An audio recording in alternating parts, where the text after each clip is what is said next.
represented myself as a furry. So in reality, Mm-hmm. I'm a biological male, and I am also heterosexual. I am not in the LGBTQ plus community. So that is a very rare phenomena people will say on here to me physically, because I present myself as a furry character physically.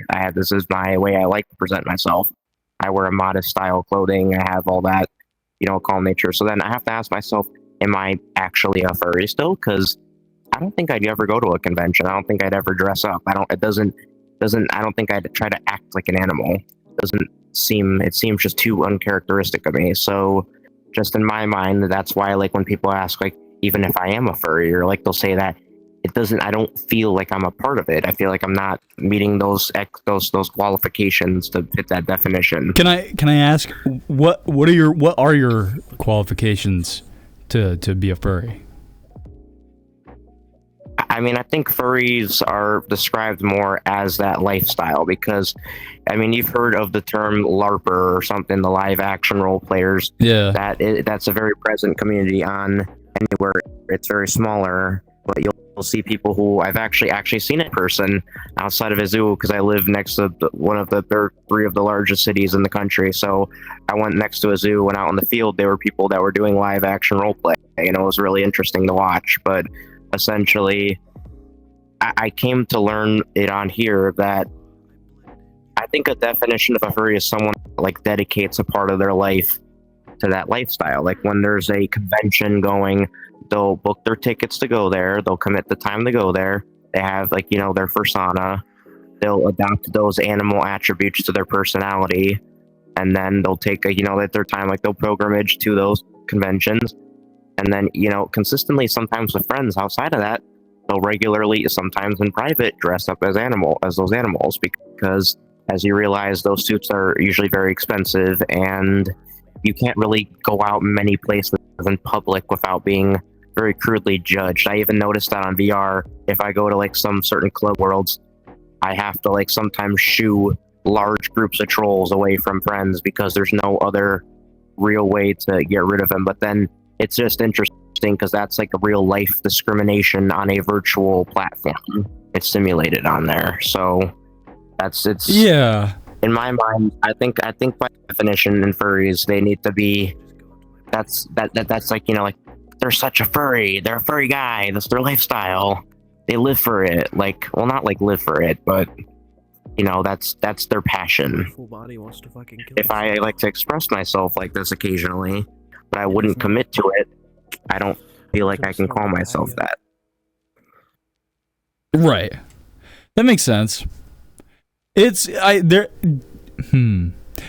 is, like, a loudness of the stereotype with furries when it's really, like, just it's like a very wide spectrum. I feel like I feel like what you're describing is kind of like the ultimate version, where, like, yeah, they have, like, this crazy dedication towards, like, this lifestyle, like a furry lifestyle, and they're going to conventions and stuff.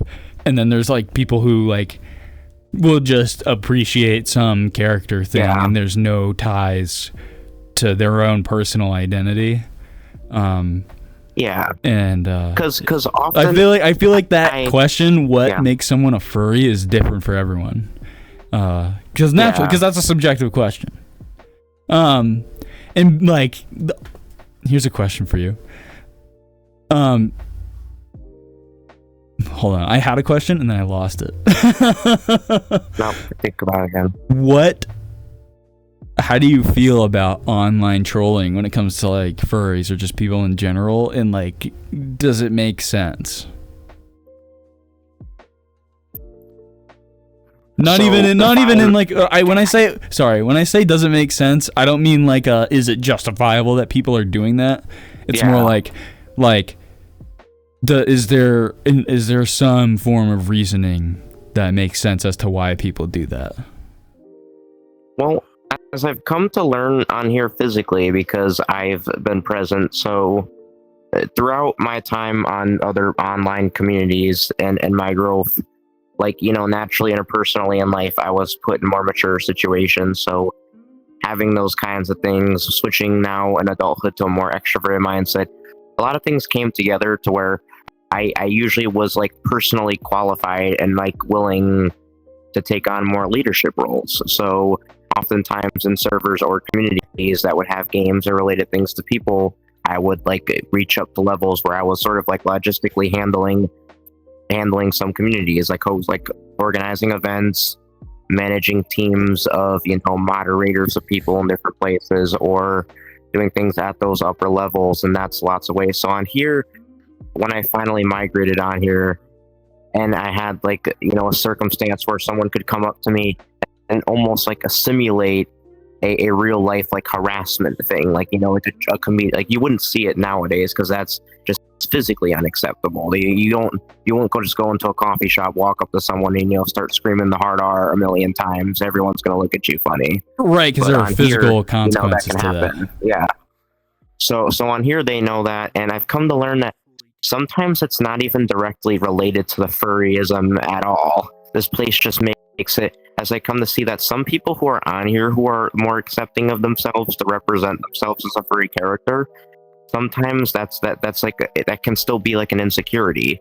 They can be a little bit more sensitive, and calling someone sensitive isn't necessarily bad, because if they're coming on here to unwind or connect with other people, they don't want to be treated negatively. That's not their first desire when they want to have connections with people. So when it does happen and they see things like trolls that, you know, come up to you, that's not, they oftentimes, I find that it's just because furries in general can be easier targets. They're willing to like reciprocate a more negative reaction from the very specifically targeted insults, because oftentimes, as I'll see it, I'll take an example, I'll take rare trips into some of the regular Lieutenant Shadow game worlds of this game, like Furry Hideout, that ones that are full and have it. That place is honestly, in moderation terms, for me, as I've known it in my time as sometimes being community manager stuff, it's the Wild West in there sometimes. I've never seen such a concentrated level of hatred among groups of, like, obviously children, but, you know, some of them had it, and then sometimes there would even be people who would be so hateful that they would almost, in a sense, like, groom you into, like, having a decent conversation with them. You know, they're social engineering at its finest.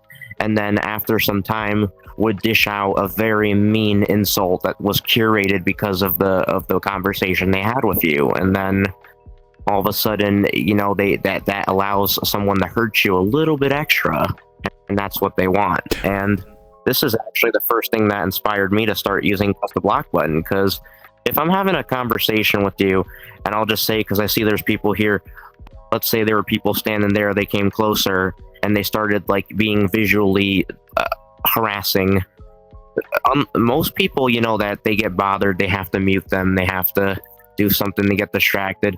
I discovered that I managed to develop the skill to completely block that out. Like I learned by the motto, if I don't acknowledge their existence, they will eventually move on, or, you know, learn that is not what's desired. Because, you know, when you block someone, they can't see you either, so that's how they know they've won. When you block them, if you mute them, they can't do what it is. However, sometimes I will let them know that I can still hear them. However, I am just actually ignoring them. So it's very upsetting to them because I'm beating them essentially at that. It's standing my ground. So but the whole, like, I feel like the whole like they win because they get the reaction out of me in terms of like blocking. I feel like ultimately that's kind of the worst thing that can happen to them, because they want you to feel something. Yeah. And blocking is kind of just the immediate like, do not engage with me response. And to put a win or lose thing on that to the recipient, it makes no sense for them personally. Yeah. Because it's like, well, this interaction doesn't have to be anything. It's just some guy trying to fuck with you. You don't fuck with that kind of shit, and you block them, and then you move on with your day. But it's hard. It's hard for some people, because like what you were saying earlier about how like people are on here to get away from things in their own personal life. And when you got stuff going on in your life and you're vulnerable, it's easy to react. It's easy to like let those things like be something you feel like you need to like attack when somebody's accusing you of shit, because you want to get back at them. And at what point is it? At what point is it just not worth it? Yeah. Well, it comes down to something interesting that I want to bring up as sort of like a, not really a counter, but something that I want to say I experienced, because it takes a lot of context to build up to that. But essentially, I've come to, through sometimes the process of ignoring trolls or seeing it, there would be occasions that throughout my, ignorance of them, but still acceptance of their existence, there would be times where I would have a second encounter with them. You often don't see that when you deal with someone on there. I would see them again in a different place. However, this time something was odd. They were completely normal. As a matter of fact, they were sometimes fantastic people to talk to. They weren't like being manipulative to bring something up. I came to discover that sometimes, some people as adults on here, sometimes there physically are people who are drunk or high, and then other times there's people that I come on here that just have very troublesome lives on a day-to-day basis. And oftentimes people will say, like with bullies, that hurt people or things like that. Yeah. People live to like their insecurities and that they want to get it out somewhere. While oftentimes people will use that as an insult, saying that that's an insufferable trait. Sometimes, as I've come to learn, for just like, that time period only. Now, this isn't all trolls. Some trolls are just hateful pieces of crap that come on here. They live online and they bother people. But sometimes they're just, sometimes after pressure, after things get supplied, they decide that, just for one night, I'm going to go on to some place on virtual reality where there can't be any physical and direct consequences or threats to their safety. They can come on here and they can be a piece of shit to everyone. And for that time, they'll do their damage. It'll hurt their reputation if they were ever known for that time, but they're usually not in some cases. And then they'll come back another day and with different people, and then they'll do it. And then, like I said, I confirm this because there would be times where I'd meet them and I'd talk to them, and essentially, instead of like being bitter and like, and I'm like, oh, I remember you were like a nasty guy, no matter what they've said. I naturally try to love and care for most people. I sort of welcome them back with open arms, and this very much confused them. However, I use this as a means to sort of learn how a troll, why they do what they do. And that's when I came to learn that sometimes, not all of them, but a lot of trolls, just on a day-to-day basis, why you see so many of them is because it is just regular people contributing to it. Hate is not a type of person. Hate is a type of thing that you do. It's for everyone has it. They're capable of it. So, everyone can sometimes contributes to trolling. I've trolled in my days. I've done that. I've been needlessly hateful. Oftentimes now, if I do jokes, I try to keep them mostly wholesome and all that. But sometimes I did want to just kind of give people a hard time. So that's why I'm saying that when they block you, that that you have pissed them off to the point that they had needed to block you. That they, either way, that you made their day rougher because you're having a rough day. And like I said, sometimes you're like, you're just doing it because you're in a bad place. I'm like, everyone's in a bad place at some point in your life. Everyone's got their own trials and tribulations. VR is allowing you a safe way to express yourself in a less censored environment. I don't feel like it's unfair to say that they're utilizing that to a, emotional crutch at sometimes. If they use it all the time, if that's their lifestyle, then yes, that's something to say. But as I've come to learn, sometimes it is really just a temporary or very occasional thing that they just need to, release that anger or energy that they've been building up over time. Yeah, it's like a lot of people who come on here and are acting like that don't have. They're using this as an emotional outlet, and it's kind of like they're inflicting their pain onto other people. They want to make other people feel bad because they're being, they're feeling bad because somebody else is hurting them. Maybe. I mean, that's kind of a projection, obviously, but like, there's something going on in their life, And like whether they realize that's what they're doing or not, they're coping with that pain by, you know, inflicting that onto other people. Yeah, I don't know. It's tough. Like, I get it. It doesn't mean it's good. Like, it doesn't mean that I like justify it and like I am like with it. But it doesn't mean that like I'm strictly like hating is a feeling, right? It's not like I strictly hate those kinds of people. Yeah. So that's often why I see is that a lot of trolls just don't like it. Isn't they're doing it just because it's furry? Because a lot of times on here, trolls and they're like bits essentially, as I'll see it. Like, you know, like they'll perform a sort of act or like consistent pattern of jokes that they'll make or they'll build on. And a lot of times, sometimes they won't even mention the word furry. They won't even relate to my animal, even if I'm wearing a very furry avatar. And then I'm coming to, like I said, I'm starting to realize that that's not the focus. That's just people, because furry is like, you know, online there is that mixed definition. And then finally, there's even another layer of it, like I said, where a lot of places like shun that, because, you know, even places like you'll see in this game or world, as it's the furry world, furry hideout, you'll have a lot of like groups that are like, you know, individual communities that exist within it that people will start to clump with over time. Sometimes it's a organized, sometimes it is just a friend group that happen to network and spiral out and get very big. There's all different kinds of communities, but these, as on the VR chats TOS, they can run, any group can run it as they please, as long as it supports and abides by their TOS. So it becomes very apparent that some people, like, you know, who generally are trolls, while the block button does exist and it is helpful, sometimes that's still like the community itself just doesn't want those people there at all. It's the general idea is to not have those people there. So those rules will represent the group's values or the things that they do, and they'll usually just throw that person out. So after a certain amount of times, it's like, where does that person go? So sometimes when those people do have those times that they just need to let their, you know, their issues out, and they need to do it. As I've tried to be a more forgiving person, I've started to promote a more of a environment in friend groups where some people can regularly, to a degree, go around and be like that for that time.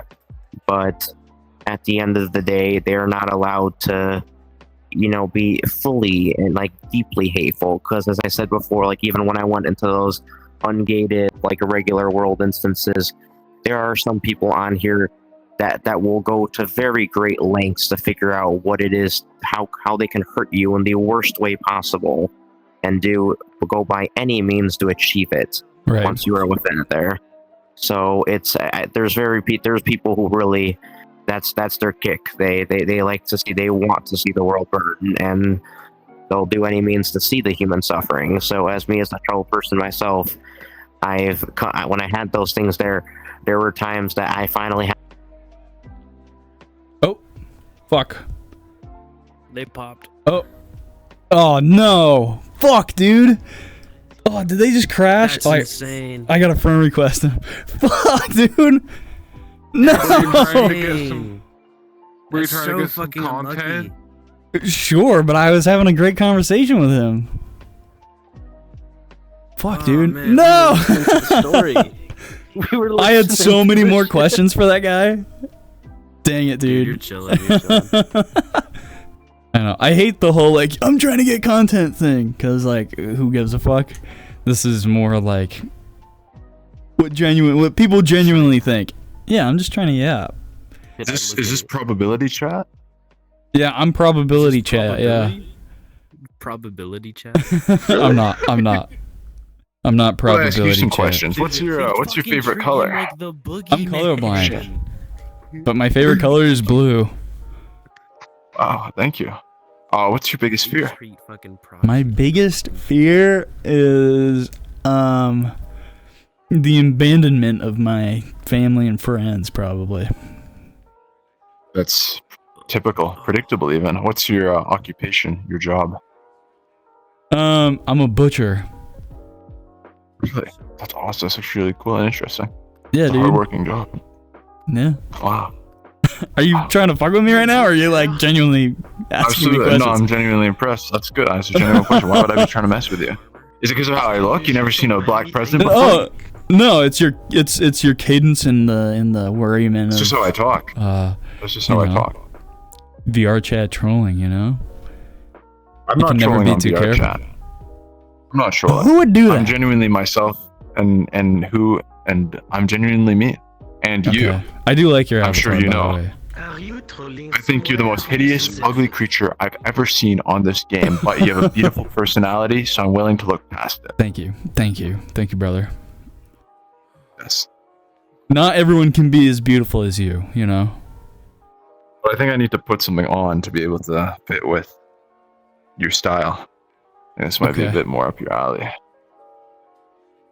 Oh yes, that's perfect. Yes. That's Okay, perfect. finally I can continue with what I wanted. Many of you have probably asked yourself at some point, right? Why am I conscious? Why am I? Why is there? These are the timeless questions, philosophical, deep questions. I think a lot about Alan Watts. He's an famed writer and, kind of a philosopher. In the 1940s, he brought a lot of like Eastern Zen Buddhism and Taoism from like Asia to like the United States. He's got many great speeches. He was not religious. He was, he wasn't big into the Abrahamic religions or anything like that. But he loved to propose the idea. For his idea of life after death was basically that consciousness cannot be a vacuum. All right, he has a lecture called The Real You. In The Real You, he proposes the proposition that all living conscious beings, are basically the universe experiencing itself, and that I, him, Yes. you, and everyone are actually of one singular consciousness. Well, not necessarily a singular consciousness. Consciousness is something that occurs within advanced neural networks like our brains, but we are essentially the same. And that he proposed the idea that when you die, the only possible solution, because experience cannot be a vacuum, you cannot experience what it's like to be dead, that you must be living every single conscious life in the universe one at a time. Now, I would like to propose an idea to, I don't even know what this is. Is this a live stream? Is this a podcast? I don't know just what I'm doing. recording. But before we can, Yap away. before we continue, I'd like to take a drink of something hard. I'm going to be taking a sip of my bubbly, cherry-flavored sparkling water beverage. Very good. That's so good. Please continue. That's so good. I would like to propose that we think of consciousness as a singular point, as a particle. We can define this particle as anything. If we really wanted to, we could describe it as an imaginary camera. Now, I want to clarify, when I say consciousness, I do not mean free will, self-awareness, or higher being. I mean very specifically the reference point, the frame, the picture frame, the narrow viewport that you and I all tangibly feel that we cannot possibly describe. We wake up in an everyday. Although Alan Watts can go and he can say that you're every life form ever that's conscious, experiencing life one at a time, from your perspective and my perspective, you're a cage, you're a prison. I can't possibly experience exactly what he's experiencing. I'm not inside his head. This is why we think there's a soul, because we imagine that there must be this greater energy, this aura that's trapped within us that embodies this experience that we're having. Now, I propose that our experience is a singular particle, or a dot, or a point, or an imaginary camera, and only one of them exists. Only a single camera exists, but it exists everywhere all at once. It's a form of superposition. For those of you who are like physics nerds, I'm sure you've all heard of the double slit experiment, how you have particle waveform duality, where until a particle has to interact with the greater world, its position and path are uncertain, undecided. I propose that consciousness is a point that is superpositioned throughout the entire universe, and when observed by advanced neural networks like our brain, like your dog, like the deer that you ran over with your car, like the self-dehydrating aliens that live in Alpha Centauri. That's a reference to Cixin Liu's novel series, A Remembrance of Mankind's Past. I think that's what it's called. I don't know. It's right here. What is it called? Fuck. Oh shit, don't worry about it. Either way, The Three Body Problem, great book. But sorry, where was I going with this? I propose that when a neural network, like my own, like my little brain, observes this point, when it achieves significant enough advancement, that the superposition of the imaginary camera collapses into a single point. And this occurs simultaneously across all minds in the universe, the singularity collapsing. Then that becomes the camera, that becomes your viewport into reality. Now,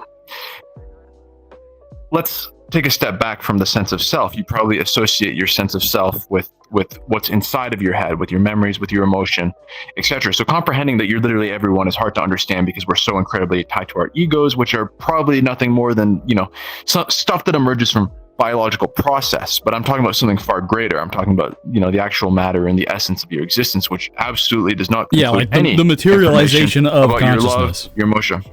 Absolutely. The material. I think it's entirely possible that there's no really real way to, this is all pseudoscience. I just made this up.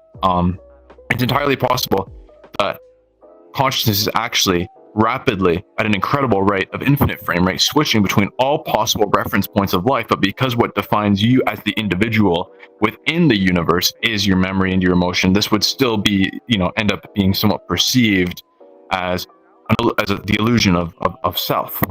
So I propose that self is an illusion. I propose that all of you are the universe experiencing itself. It's probably completely wrong. I've said that. I've said that before on my podcast.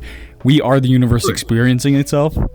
I am the thing about it is consciousness, all matter in this world or in the universe can't be fully deleted. It has to go somewhere, right? And our actual baseline of consciousness and wherever that is after what happens after we die, it has to go somewhere. Whatever that is. I don't know what that would be. You don't know what that would be. I want to say that this consciousness that I brought, this imaginary camera, if the imaginary camera is real, we can assume that it exists in like I said, imaginary camera. I would assume that it does not exist in a realm in which classical physics apply in the slightest. Right. We know that when we die, the energy and the matter that makes up our bodies doesn't go away. It goes into the ground. You decompose, you turn into some flowers. You might turn into oil, one day. The dinosaurs did, they exist as oil. I don't believe there's anything actually left of you eventually, but the very matter that you're made of. But I also don't think there's a soul. I think that simply the reference point, which is your brain, is annihilated. But there would be one soul, which would be the imaginary camera. The imaginary camera is the soul. Consider it. Think about it. I think when you drink water, you're drinking the piss of everyone who's ever existed. At least when it's beer, it's distilled. Yeah, I agree. What do you think it happens before we're born? I think we're nothing. Our mom drinks a lot.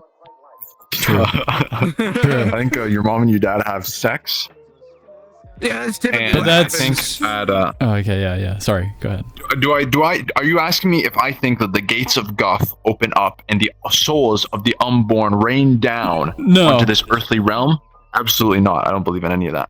I think that is cool and the aesthetic goes hard, but I do not believe in the Hebrew gates of Guth. Now I know what happened. Santa got one of his Keebler elves to stuff my mom with frosting. Personally, I think somebody's load happened to land somewhere other than my mouth, and then someone was born. I think that before I was born, the concept of me as windshields did not exist. I'm not going to include my real name. That's fine. That's all good. I think that entirely as a concept, but I'm going to also propose the idea of, are you familiar, I can just look at you. I can You're assume that you're a proposing little bit Just of, look at me. just a little bit of a nerd. Yeah, you don't have to worry about You're a that. nerd. I can. You look like a nerd, right? One person at a time. That's a bit of a Like, you look like projection, an but idiot. all right. I mean, you're wearing you're space/man, and you're wearing an avatar Whoa. made with like a ton of planets on it. But it might be a projection because I'm a huge nerd. But listen, consider the block universe theory. There's I'm this a bit idea nerdy, that the yes. universe, this idea that the universe is a fixed block in the sense that like, I don't like to say time is an illusion. I think time is very like. There's a lot of people who think that time is definitely a very like real like mechanic of the universe. But if let's assume for a second that the soul is not real. All right, I think that the idea of individuals having separate souls is probably not entirely true. I'm just throwing that out there. In the same sense that there's probably no magic mechanism of free will, I think that everything we experience is through the intricate electrons and chemical signals going on in the neural networks of our minds. So we can consider for a second that if everything in the universe is governable by some kind of form of equation, the future is already decided by the pieces falling into place. Like, an asteroid, if it's on its way to hit Earth, is already on its way to hit Earth. It's because we can't see it. And my reaction and my response to that is already up here. It's already going to happen. The idea of the block universe is that the past, the present, and the future are all equally real. This ties into another concept called eternalism, where you can view the universe unfolding as like a series of frames, but they all exist simultaneously. So in a sense, one could even imagine that I'm simultaneously alive, dead, born, and long gone. I think that's. I think they might be onto something. They might be onto something. And we view time as a dimension sometimes. Okay. Right. I think that time. Yeah. But there's also the idea that time is emergent, much like how heat emerges from the microscopic vibration of atoms and molecules. Time may emerge from a separate process. Like heat doesn't exist; it's just tiny kinetic energy. Time might be something else entirely. Can I say something that I think about a lot? It's like, go on. You can like say whatever you want. nature, and when I say nature, like just like the Earth, the solar system, the universe, like all of this stuff is this like flat line of control, and like there's an entropy to that, but like humans and life kind of counter the entropy of nature, right? We manifest our own decisions a little bit, like enough to like you're saying, like an asteroid is just depicted to hit Earth, right? Anything materialized can be changed if there is enough power to change it from the decisions of people who are alive, or things that are alive. Well, I'm trying to say that the decisions that the decisions of the people that are alive have already been decided. That's like I'm implying that we as human beings are like physical like we're physical machines to an extent. So, I don't want to dehumanize us. Are you saying like, I'm that? saying like our reactions are somewhat predetermined. Yeah. This conversation is written. That's what I'm saying. This conversation, if we were good enough at math, we could mathematically calculate that this conversation this would was happen going on from the Big Bang. From the Big Bang. The brain tricks you into thinking. Do you think That's what I'm implying. what are the possibilities, right, that time was like calculated and created by something?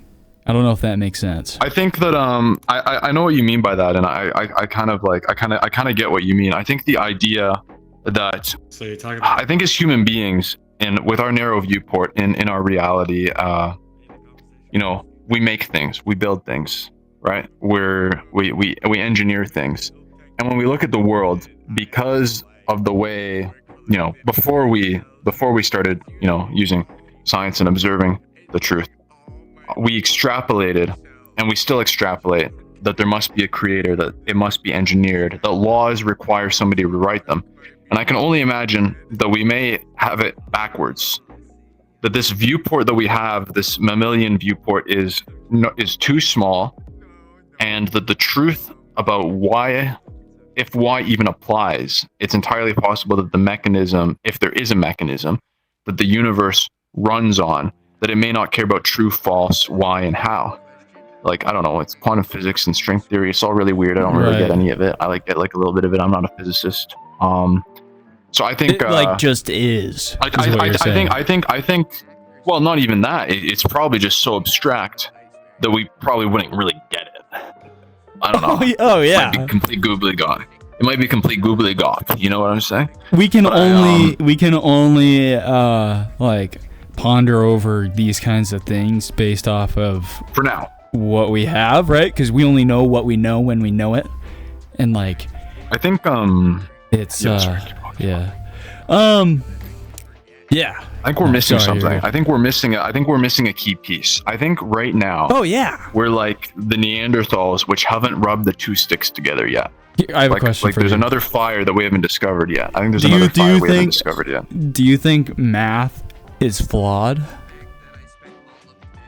I think math is flawed. I think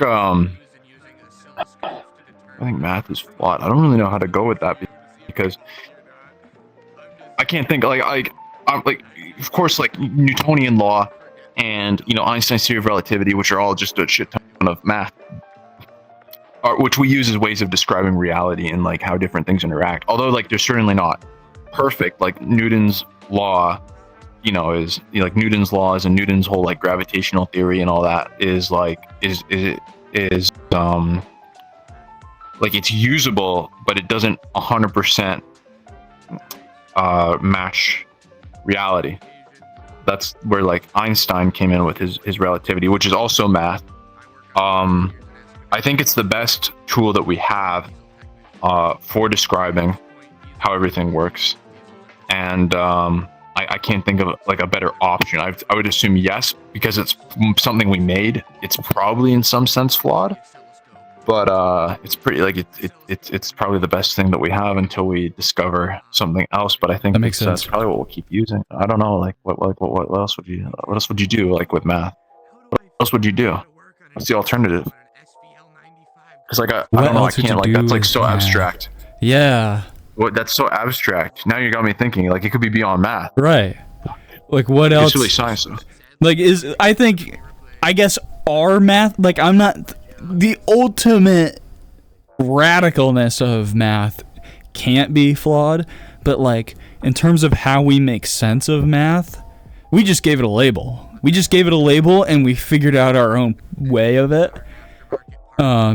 But like the way we understand things can be changed based on new knowledge, right? So like Newton's laws or Einstein's laws of relativity, and Newton's laws and like all that kind of stuff. Right out there that guy who like got it so right without like any of the equipment. Like sure, it's just, yeah. Like, they keep on making discoveries and they're like, wow, he was right. Like I'm not saying it's like he figured everything out, but it's incredibly impressive that he predicted all these things would exist, like gravitational waves and like black holes. And then, like after he died, people are like, oh shit, yo, he was kind of right. Real. Yo, we found it. It's like it's crazy. Yeah, it's like totally whack. And it's gonna take 20,000 more people to say crazy shit based off of mathematics for us to be, in order for us to believe it. Because like we doubt our own theories until they're proven true, right? That's the whole fucking thing of even science. Then, even when they're proven true, though, we keep doubting them, which is good because like eventually we could find out that like, oh, like we got it wrong. Like with Newton, like he was mostly right, and his laws are still suitable for macro level, like from a functional perspective, but it's not like an accurate description of it's not like 100% accurate description of reality. Right. Yeah. Imaginary camera, people. You're all an imaginary camera. You're all the same imaginary camera. We are just like matter made up of fucking stardust and rocks and fucking random shit. Yeah, but that's like a given. We just started as these little things and slowly changed to be who we are because life tries to persist. Much like nature. Now I'm just diarrheaing words out. I'm not really saying anything. You're just crazy. I mismashing gotta a bunch take of some Carlos Sagan and Neil deGrasse Tyson quotes. It's okay. I guess so. Yeah, of course, we can shake hands. Nice meeting you, brother. Your introspectiveness, I feel like, is similar to mine. I think about that shit a lot. You know, I think about that shit quite a bit. What are you looking at? You should right read. now? You should read. I'm looking at the stars. I'm looking at the beast of possibility, the horizon of tomorrow. Okay. Moby Dick. Herman Melville, in the book Moby Dick, spoke for wanderers of all epochs and meridians. He said, "I'm tortured by an everlasting itch for things remote. I love Right to here. sail forbidden seas." This fire. Hello, guys. So that conversation's done. That conversation's over. But I had a few more things I wanted to key in before we move on to the next discussion, because hold on, I gotta turn this up just a little bit. I think, yeah, this should be good. I gotta mic check this now. Hold on. Goo goo. Gah. Ah. Okay. All right. Cool. First off, if the intensity of existentialism is like too crazy for you, I'm sorry. I know everyone. I know it hurts some people's brains thinking about this kind of stuff. I find it fascinating. I've been through my existential crisis, and I've come to the acceptance that I will not find answers to the absurdity of like the unknown, because it's just mentally and physically impossible right now. But going to the he brought up eternalism, and like it's the fact of like the past, present, and future are equally real and exist simultaneously. I feel like maybe it's just my small, smooth monkey brain thinking this, because like humans, I don't know if humans can mathematically ever calculate eternalism, and like I don't think humans have the ability to understand and like invent the observation of absolute certainty. I don't like we are not programmed for that, you know, because, and even if we did, I feel like uncertainty is this drive that like uncertainty goes hand in hand with a lot of the like morality of us, and like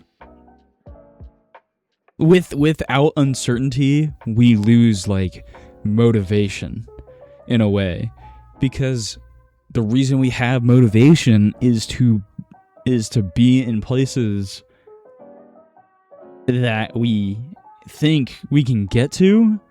But then if we craft something that shows us eternalism, you know, and like the fixed points of like all moments in time that can and will happen, then us humans would just stop doing stuff, because we know that time would like do it for us. Like if I just knew I was gonna like be in a good spot in like 5 years, like wouldn't I just like be like, all right, I don't have to worry. There's two paths now, right? I have to choose. And what if I choose not to do anything under the like concept of my own free will, and I just choose never to do anything or engage in anything, and I still end up in a good place? Is that because I didn't end up in a good place? Because I knew I was going to? Or will it not happen because now I saw the foreseeable outcome of myself? I lost where I was in that. God damn it. Because I saw the foreseeable outcome in myself, I now know, like, I don't have to put in the work to do stuff. Right? But I guess ultimately, if some magical thing came up to me or whatever, and like was like, oh, you're gonna have $10,000 in a year, I'd be like, awesome, cool. I'd probably just keep doing what I was doing. But let's say I chose not to, and I just became a bum, and I still made $10,000. I guess it would still happen. It's hurting. It's something hard to think about. You know, just the conversation of this alone is uncertain, because I am a human being and I cannot possibly understand what true eternalistic certainty is. And I probably just sound really stupid. That guy was really smart, and I just say stupid shit to try to also be like, yeah, I get what you're saying. That guy was way more articulated than I am or ever will be. And that guy was pretty inspiring. What was his name? Windshield, if you're listening to this, you were a pretty cool guy, even though you were kind of an asshole to me. But I know you were just being a silly guy, and that's okay. I like your Barack Obama space avatar. What else? I think pretty much everything we talked about just now is shit I think about all the time, and I have a really hard time like formulating the words for it. I don't know. I don't know anything. The more I know, the less I know. You know? Okay. All right, we're going to move on to the final conversation. Awesome. Hi. Hello. Hi. What is your name? What do you want to go by? I like to be called Kenny, though Fuzzer Kenny? 420 or Fuzzer is also good. Yeah, Kenny. That's a nickname. A nickname I've like named myself. Gotcha. Why Kenny? What's the origins of Kenny? Well, Kenny. My name is Kenzie, but I shorten it to Kenny because I have a very strong emotional what's the word? Attachment to Kenny from the Walking Dead series. You know, the Telltale games? Like, oh, okay. Because it's stupid because I never had a fatherly role model growing up. So I kind of got attached to Kenny from The Walking Dead because he was very, very sweet, fatherly, loving character in those games, and that's something I really loved. So I decided to like nickname myself Kenny after him because I just felt like it would be like a really good like contribute. Nice. Do people tend to call you Kenny, or do people call you other names? Like Fuzza? It really depends. Like, most people call me Fuzzer, because that's just what I've been known as since I came on VR, which was like 2020, like 2025 now. So people have often just called me Fuzzer, but it's like, I am open to people calling me Kenny. I would prefer that, but it's like, I don't want to go through all the effort of like name changing and all that shit, so it's optional. Yeah.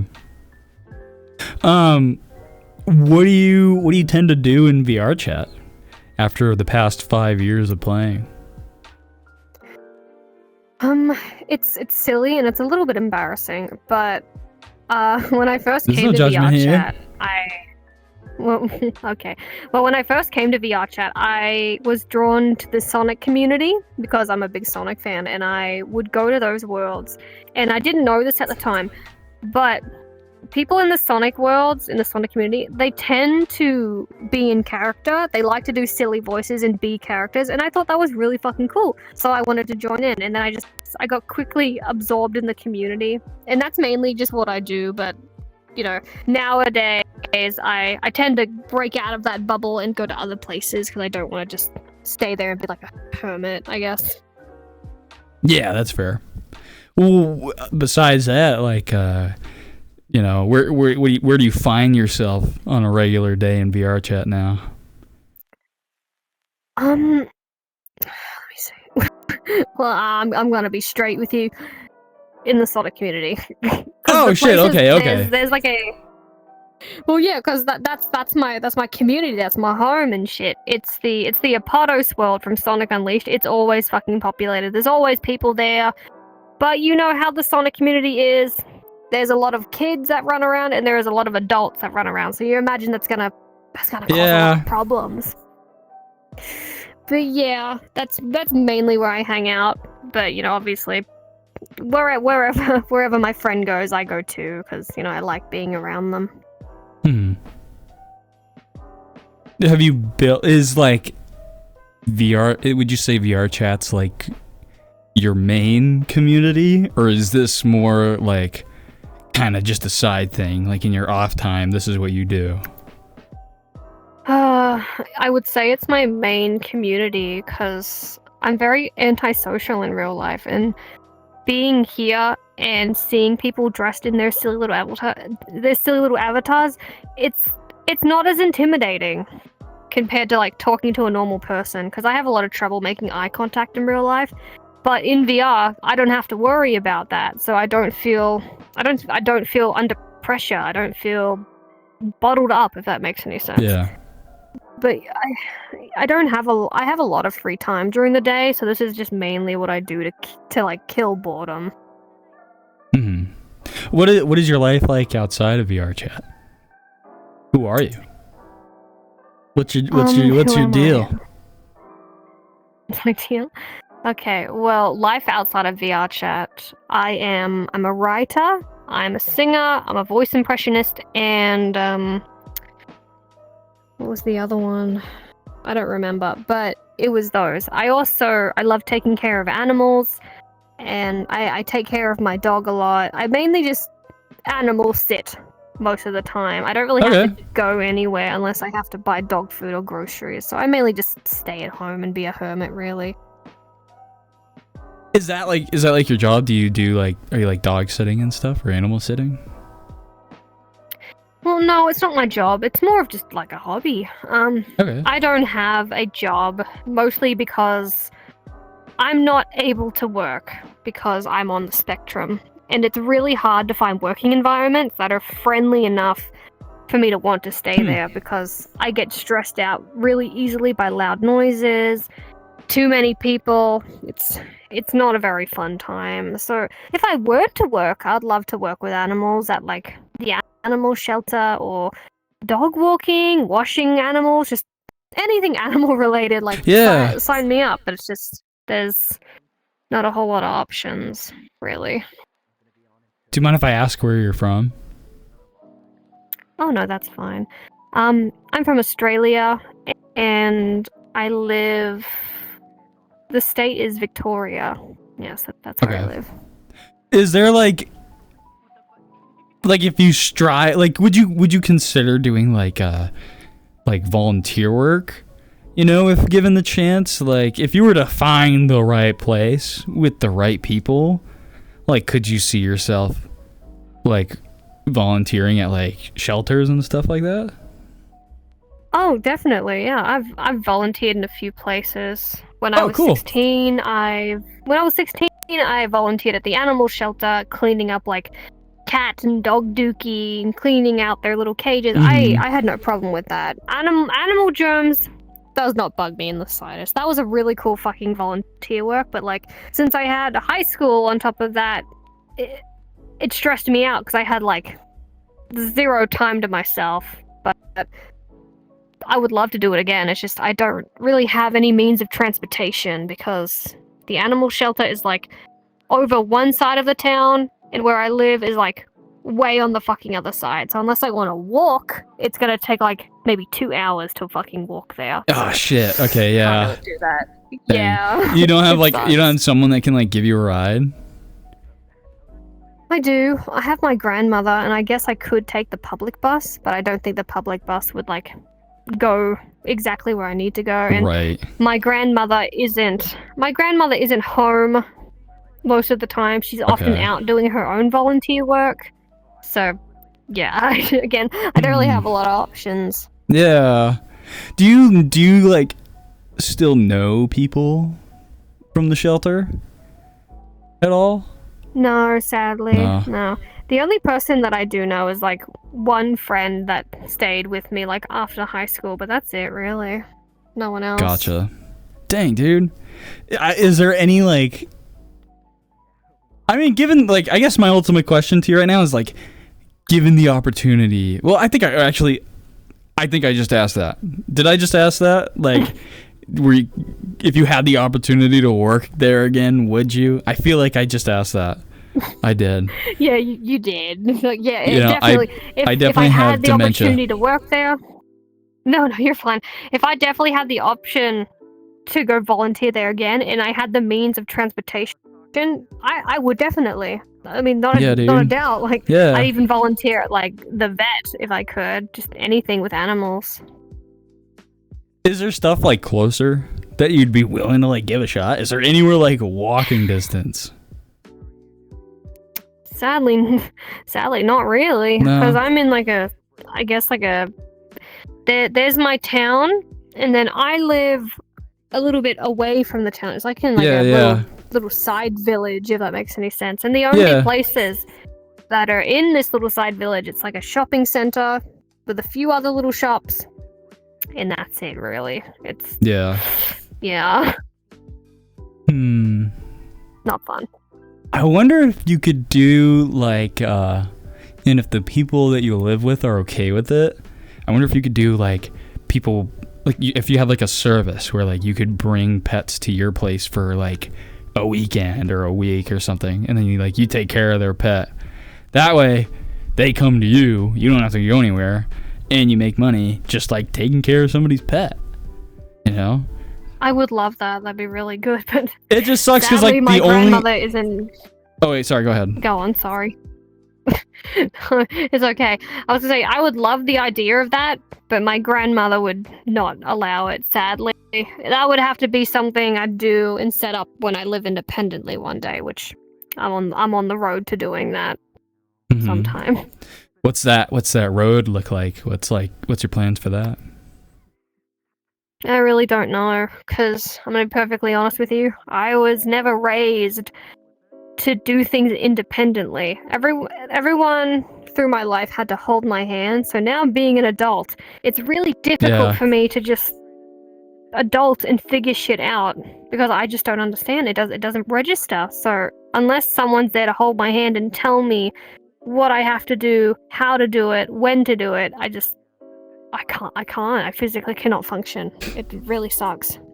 Yeah, dude. I mean, adulting is one of those things that like you could be as dependent or as independent as possible, and you still gotta figure out how to adult, and it's difficult. It's like I'm not like diminishing what you're saying at all, because I resonate with that, and it's like it's hard. Yeah, it is hard to like try to figure out how to like do all this stuff. How old are you? I'm 25. 25. I'm 24, and I feel like I'm just grasping, adulting stuff. And no one, Exactly. I don't think anyone fully really feels like they're adult ever, unless you're like 65. Like Yeah, I get that. everyone's got a little bit of like youthfulness in them that they still like cling on to. And the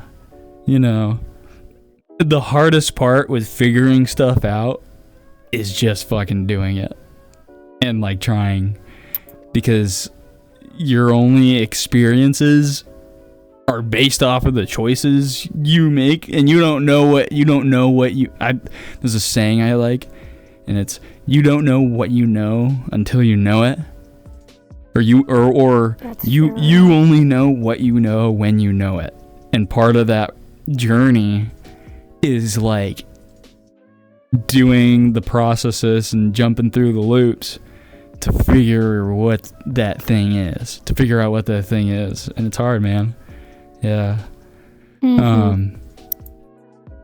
Yeah. I mean, I don't I don't have a solution for you.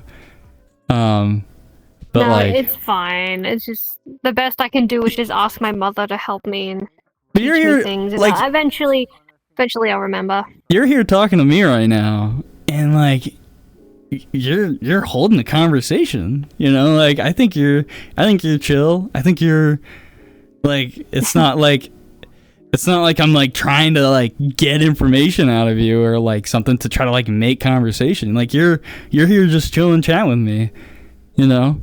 So I don't know if you can like take the energy and the comfortable. It's not comfortability. It's more like take your expressionism in VR chat and try to like express yourself out in the real world, you know? Because the version of you that's here right now is just as real as like the version of you that's not in VR chat. That's like, you know, how do you bring that side out? Do you feel like this version of you in VR chat is the same as the same you that's sociable in person? Sadly, no. It does come out, but it's mainly when I'm alone. So when I'm with my family, I mainly just put on a mask to seem more normal. But if I'm down the street and I'm by myself, I'm acting exactly how I am now. If I'm buying something, I'm super friendly. I'll ask them how their day is. I'll smile at them. It's just with certain people, I feel like I have to hold that back. Otherwise, I feel like I'm going to get judged and I'll revert into my shell because it took me so long to be comfortable. Your car's warranty. Oh, okay. I don't have a car, but alright. I'm sorry. I just came out to say hi, but the way you just looked at me kind of just caught me off guard. I'm Hi. sorry. You're good. You have a good night. You too.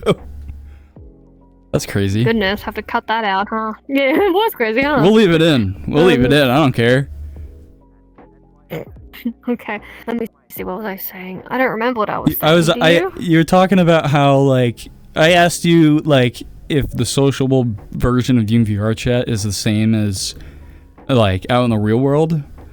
And I mean like when you're with family and like a work environment, everyone has to have a filter, right? That's not the same as like just hanging with your friends, obviously. That's a connection you have to build with people, right? Yeah, definitely. And then it's like finding what their comfortability is with you, like in terms of what they vibe with, like in general, right? So like we're in a furry world, right? And if they're not a furry, you probably don't want to be like, oh, this is my persona and all that, you know? Unless like it comes up in conversation, I guess, and they're chill. But I probably wouldn't go up to my like 60-year-old boss. I don't have a 60-year-old boss. I'm making this up. But like my 60-year-old boss and be like, this is my persona. you know what I'm saying? Yeah, exactly. Yeah. I don't fucking do that. I the wouldn't only person I've really told. Oh, sorry. Oh, sorry. No, you're good. Hold on. Say what you want to say here in a sec. I wouldn't say you're necessarily like, you don't have to put on a mask. You just gotta filter what you say. Because when you put on a mask, you're like stopping yourself from being you. And you can be you. You just don't have to say, you don't have to like, you know, they don't have to get to know you for you to be you. You know what I'm saying? Yeah, I get that. Yeah. What were you saying? You only have one friend that knows about something? Yeah, the only people that really know that I'm like a furry would have to be my real life friend that, you know, I kept through high school and my mother who took me to a furry convention one time. Oh, cool. Yeah, but those are really the only two people, because you know how people are when they don't understand stuff. They get Sure. very hateful, very judgmental. It's not a good feeling. No. Yeah, I mean, it's such a big stereotype. Definitely. I asked this question to somebody else today when I was recording for this podcast, and I'm interested to hear what you think. But what ultimately defines somebody as a furry? That is a very interesting question. For me, it's like, if you like anything that isn't human. So, for instance, I get into a lot of fights with people in the Sonic community because some idiots are like, "Oh, Sonic isn't a furry," and I have to like look at them and I'm like, "That's an anthropomorphic hedgehog. He's not built humanoid, but he is on the spectrum of anthropomorphic. So he is a furry. And if you like Sonic, I'm sorry to disappoint you, but you have some discovering to like, because like you can agree with me. It's like, if you like Lola Bunny from fucking Space Jam, that's a flag. You are a furry if you like that. It's just like, you can be So the bottom line for you is and all like, that shit. if you just like anthropomorphic creatures, you're a furry. Yeah, just in general. Yeah, if the anthropomorphic animal stands on 2 feet, speaks English, acts like a human, that's it, dog. I don't know what to tell you other Would than that- Because a lot of people like Sonic that don't identify themselves as furries, and then there's a lot of people that like Lola Bunny that aren't furries. Mm-hmm. Would they be considered a furry? Yo, Fuzzer. It's yes. Okay, so you're a witch? Is that actually like you actually a witch, or is that just a joke? What? No, Wiccan is an What did I just do? actual religion. It's a Wiccan is a pagan religion. Oh fuck! I didn't even But, switch my fucking avatar, bro. But Oh, what I was just saying was, it's what I'd say, like, you are a furry if you like anthropomorphic animals, but you would be officially a furry if you made your own like persona. You know, that's Okay. unofficial furry and then an official furry. Gotcha. Yo, I got a question. What up, brother? What's up? Nah, it's for them. Yo, can you cast a spell on me? If you're a witch. That's not okay. I can see where you're confused. With Wiccans, we do candle magic, which is like, you light a candle. Depending on the color of the candle is what vibe you're gonna get. So you light the candle, you keep the person in mind, and you sit there and you cast a spell in your head. And it's more of like, it's not physical magic. It's more of like spiritual magic, if that makes any sense. So like, if I were to light a pink candle and think of you, pink candles mean, it means passion. It means love. It means affection, you know? Or I could light a green one. That's good luck, you know? There's a lot there. So I'm getting sidetracked. No, this is cool. Yeah, definitely. That's interesting. I was planning on can doing do a spell that? tonight, actually. I have 2 Oh, white shit. candles. White candles are they signify purity and basically cleansing yourself. And so I'm trying to sever ties with myself and an ex of mine. So what I have to do is get 2 white candles and string. I need to tie the string to the candles, have them connected. Set fire to the candles, and when the string eventually breaks and burns, that's it. You're no longer connected to that person.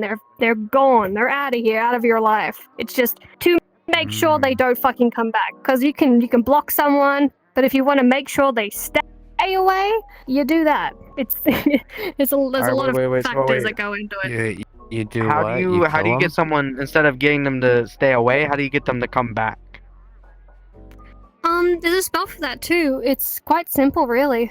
So what you'd have to do is you'd have to get the candle of your choosing, whether or not it's of any specific color, and you'd have to take a piece of paper, write the person's name on the paper, and burn the piece of paper along with the whole candle. And that's how you would tie someone to you with like an invisible string. You know, you tether them to. It's very bad. You shouldn't do it because with Why? Wiccans, you have Is that you have taboo? rules. You have rules. I'm with the e-boy. Well, I'm it's just gonna it's get look some rope it's and looked tie down somebody upon. to me. So Mm-hmm. for Wiccans, Sounds there good is to a you. rule. So it's like It's forceful. called the 3-tone rule. Well, yeah, there's a Forceful? rule. It's called the 3-tone rule, and it's like if you do any bad magic to anybody, that's gonna spin around and it's gonna come back to you Gotcha. 3 times badly. Okay. So if I was in a Oh. relationship and I didn't like you and I wanted you to break up with your partner and you did, my relationship would go down the fucking shitter as a I have a consequence of question. that. So Gotcha. Wouldn't the semantics be important too? Because like for what you consider being bad, somebody might consider being good, right? So for instance, if you want somebody to leave you alone, to you that's good, but to them it's not good because they don't want to leave you alone. So now you're forcing them to not be in your presence, right? Like That's so, true. you know. Well, I guess it But that's comes the- down to like, I mean, from what you're, I mean, I don't know anything about this, so I'm talking out of my ass here. But it's like it's a personalization thing. This isn't about other people. It's about your moral. It's about your morals. It's about your boundaries. It sounds But like morals are subjective. they're subjective, but this whole practice is subjective. It's not about anyone else. Oh, okay. Bless you. So for instance, morally, if I thank you. So for instance, morally, if I don't like you and I want you to break up with your girlfriend and I do that and stuff, and I morally think that I'm okay doing that. But that's different because that's not about you. It's about somebody else. If you're doing And it he to just protect crashed. yourself, Okay. it's okay. But if you're doing it to harm others, you know, that's the problem. You know, Yeah. you're doing it to Okay. intentionally hurt someone. But if you're trying to protect yourself and put boundaries, that's okay because you're doing what's best for you. You're not going out of your way to fuck this person over, if that makes any sense. What's best for you is not best for someone else. Somebody else says it doesn't matter about somebody else. That's what we're trying to say. This has That's nothing true. to do with anyone else. It's about you. Oh, perfect. So connecting somebody to you with that like magical rope would be completely okay then.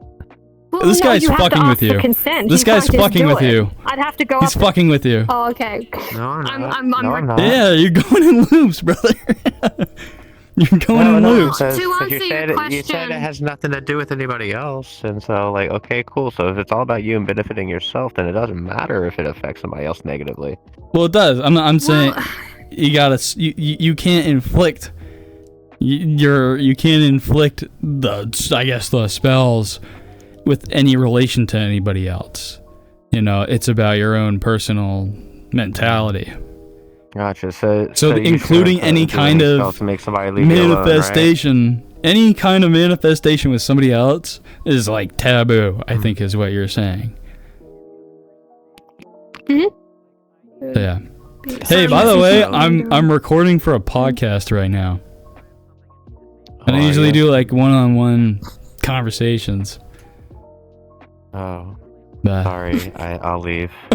no, you're good. I just wanted to let you know. You're right. No, you guys had good points. Sorry, I'll I'll leave. leave too. Hey, all Can you good. cast a That's spell so on true. me tonight? So, we were talking about what makes somebody a furry. And Right.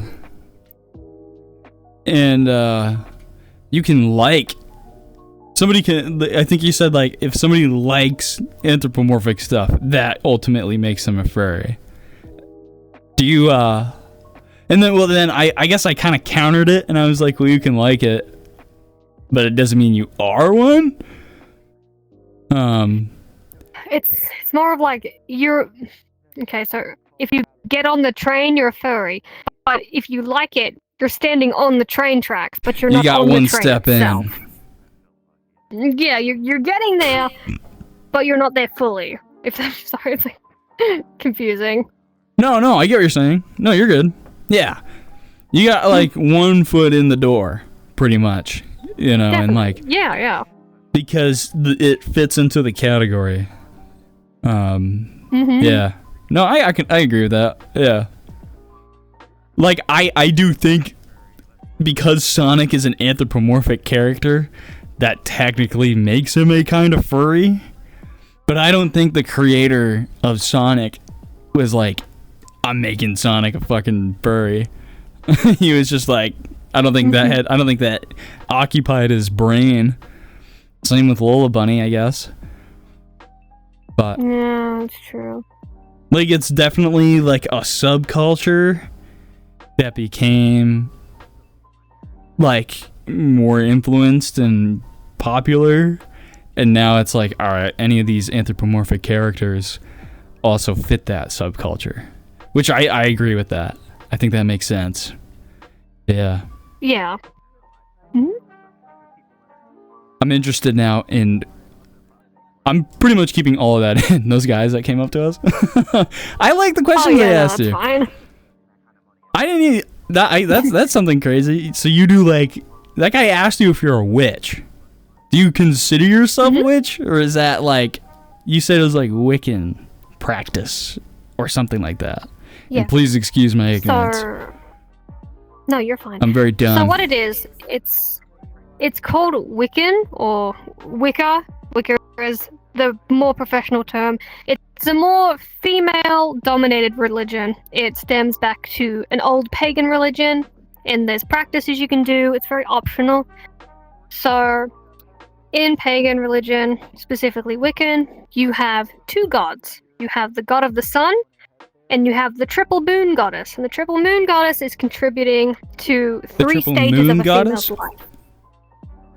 Okay. So you have the maiden, the woman, and the crone, which is like a woman, like a girl, a woman, and an old lady. All three stages of life for a woman. And it basically, it's about fertility. It's about giving life. It's about everything. Those two gods you can worship together. You can worship them separately, or you can't worship them at all. It's completely optional. But you'd mainly do it once every full moon. I don't do that. I basically worship, I believe in Mother Earth and Mother Nature and the animals that are connected. So another thing about Wiccan religion, it's very nature-based. It's very in touch with the world, the animals, the nature. Mm-hmm. A lot of spiritual hippy-dippy shit, basically. So it's like, for me, I don't see animals as animals. I see animals as kin. I see them as family. I see them as equals.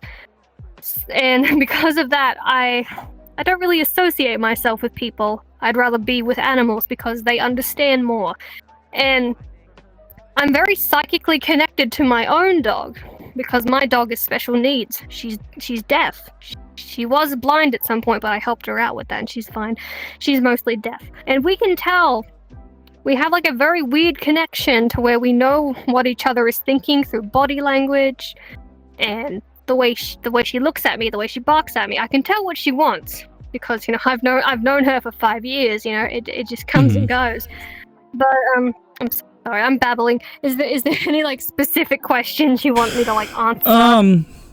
No, you're fine. No, I agree in the sense that like living creatures can have like a shared bond with a human, and that can be just as good as any other like deep like friendship you have with someone, like someone like family in your life. I totally get that. I had that same experience.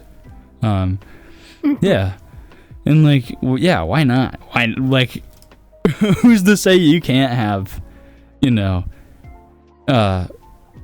like deep close bonds with the animals around you? I think that's good. And if that's what you want, that's awesome. I forgot to leave out this as well. So well, my arm is being gay, don't worry about that. But in different religions, you know how different religions, when we die, there's an afterlife, there's somewhere we go. That's the same for Wiccas as well, witches.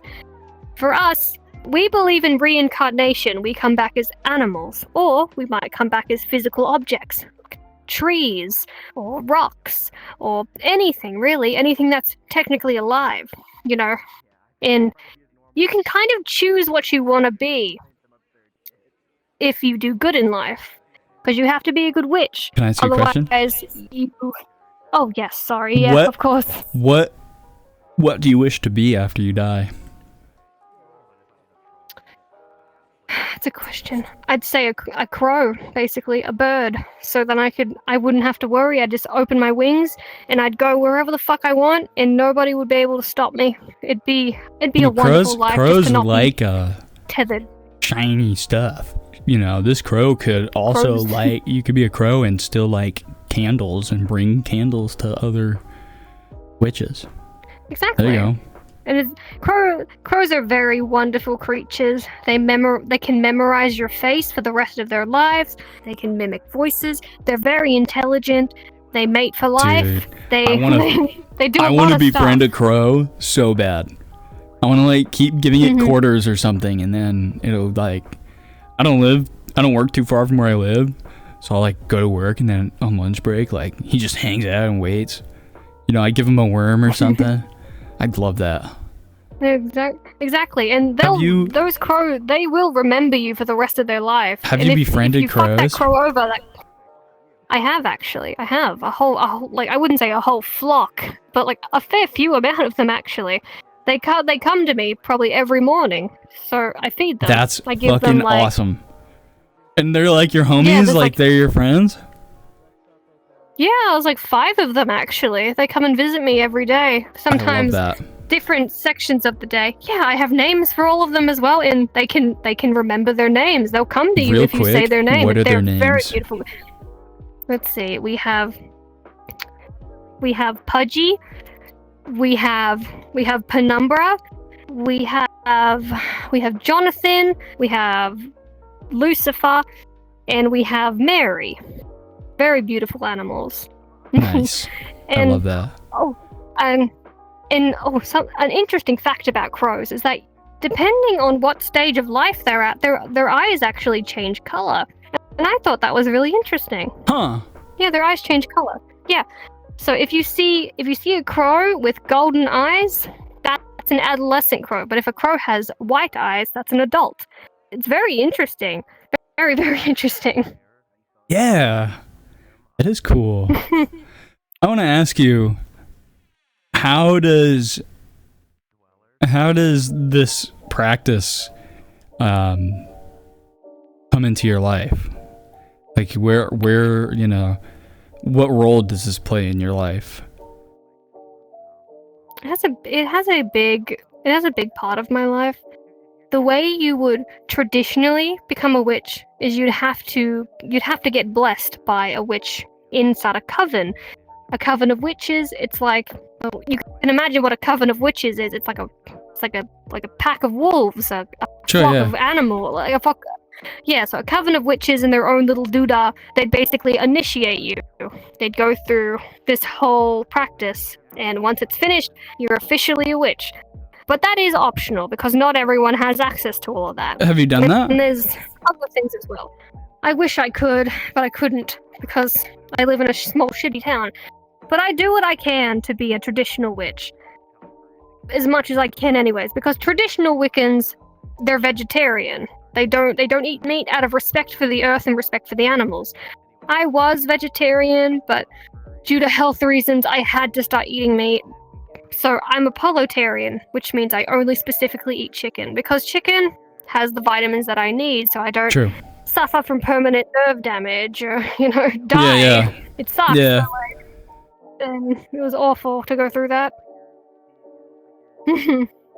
Yeah, I mean, I think chicken's yummy. Sorry.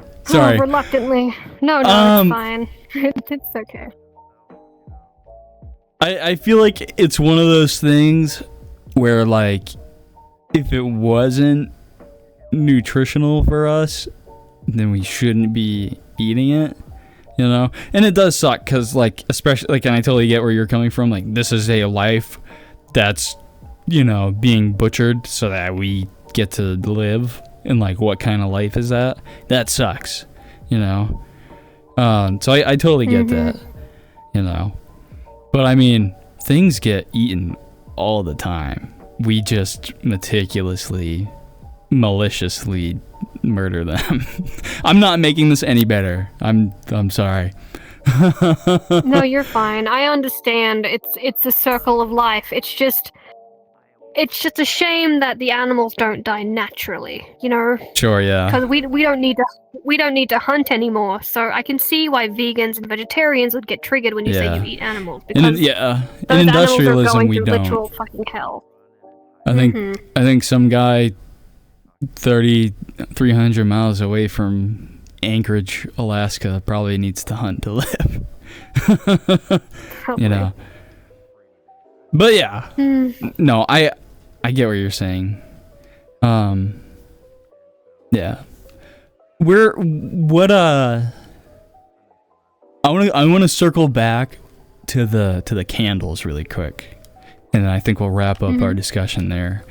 But like, what exactly is the candle burning thing that you were talking about? Like, what exactly is that for you? That's candle magic. There are other forms of magic, but candle magic is what I would do, because you know, Okay. I don't really have access to. I don't have access to the right ingredients for other specific types of spells. So candle magic it's optional. It's what most witches do, really, from what I know. But yeah. So you know how religious people, they sit down and they pray in silence. Everything's going on upstairs. They're speaking upstairs to whoever the fuck they're worshipping. For candle magic, that's pretty much the exact same thing. You can pray and do your magic and, you know, speak to Mother Earth herself, Mother Nature, the triple moon, or the sun god. Any one of those. Or it can just be for yourself. But like I said, it's spiritual magic. It's supposed to send the other person like good vibes. It's supposed to push things their way naturally. Right. So whenever I do spells, I always make sure to ask for consent. Because that'd just be an asshole thing to do if you just did that without them knowing. That's just a shitty thing to do. So if I were to want to do like a spell on you, I'd come up to you and I'd be like, "Hello, do I have your consent to do a spell?" And you'd be like, "What spell?" I'd be like, "Oh, well, I wanna give you a spell for wealth. You know, hopefully I'm gonna give you a spell for wealth. So let's see, you might get paid more in the future. You might get a raise, you know? It's just pushing those vibes, dudes. It's shifting fate, kind of. Slightly, but enough to kind of make a change. So Do you think yeah. that's like do you think that's been beneficial to you? Like doing this candle magic stuff? Definitely. How long have you been doing it? I'd say probably a little over a year now. Okay. Maybe 2?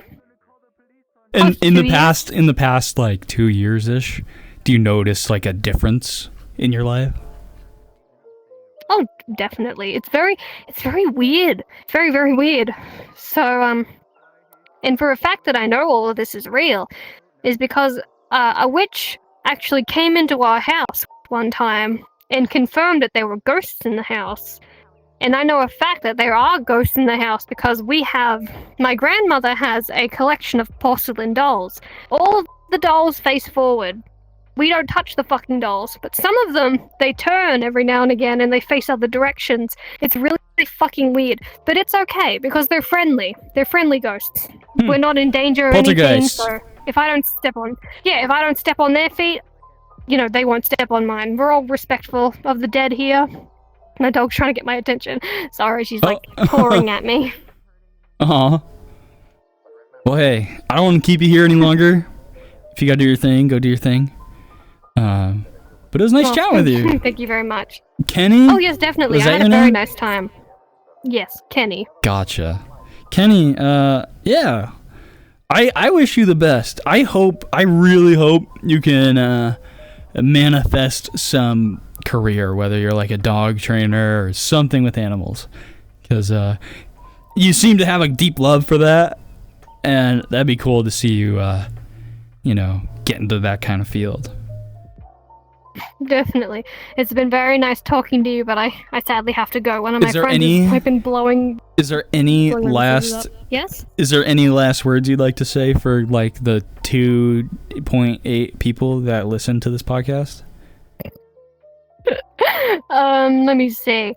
It'd probably be like treat others with kindness. the same way that you would like to be treated. Respect the animals and they respect you. And, you know, I hope you have a very nice, blessed day, you know? All good vibes. Hell yeah. Hell yeah. Same to you. Thank you, Kenny. Thank you very much. Anytime. You have a good rest of your day, okay? Ta-da. Yeah, man. You too. That was fun. Now, right here, right now, I'm going to do my outro. And I'm going to talk to myself like a crazy person with people around. Because, you know, that's just what you do. I'm going to sound like a crazy person now with people over there. But that's going to do it for this episode of Practically a Podcast. Thank you for watching. Thank you for listening. I really like this episode. This is nice. We got to learn about furries, and we got to learn about existential, deep thoughts of the cosmos. And then we got to learn about Wiccan and witches. And, yeah. Life is all about perspective. Isn't that right, random person? Exactly. What else? You probably found this from my socials, but I'm gonna say them anyway. My Instagram and Twitch is Jakephobia. My YouTube and TikTok is Jakephobia Guy. If you want to join the